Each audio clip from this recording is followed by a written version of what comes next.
Papiya refreshment চ্যানেলে আপনাদের সবাইকে স্বাগত। মহুলের আবদারে ওর বাবা রাতের বেলা নিয়ে এসেছিল মাটন।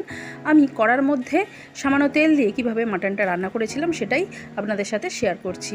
মাটনটা পরিষ্কার করে নিয়েছি। এবারে ওর মধ্যে দিয়ে দিলাম 2 চামচ টক দই, আদা, রসুন আর গোলমরিচ বাটা, পেঁয়াজ কুচি, হলুদ গুঁড়ো, লঙ্কার গুঁড়ো আর সামান্য সর্ষে তেল দিয়ে ভালোভাবে মাখিয়ে আমি বেশ কিছুক্ষণ রেখে দিয়েছিলাম। তার আগে আমি আলুগুলো ভেজে তুলে রেখেছিলাম। এবার সামান্য তেলের মধ্যে শুকনো লঙ্কা, তেজপাতা, গোটা গরম মশলা আর সামান্য জিরে ফোড়ন দিয়ে আমি ম্যারিনেট করা মাটনটা দিয়ে দেব। মাটনটা দেওয়ার পরে আমি ভালোভাবে কষাতে থাকব।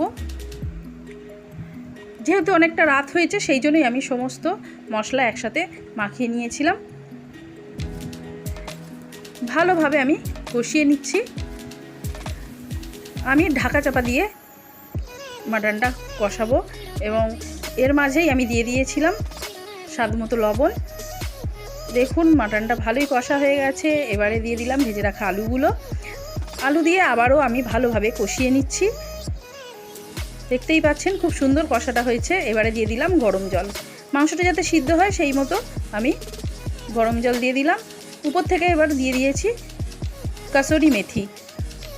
এরপরে আমি ঢাকা দিয়ে ফুটিয়ে নিয়েছি। মাংস সিদ্ধও হয়ে গেছে।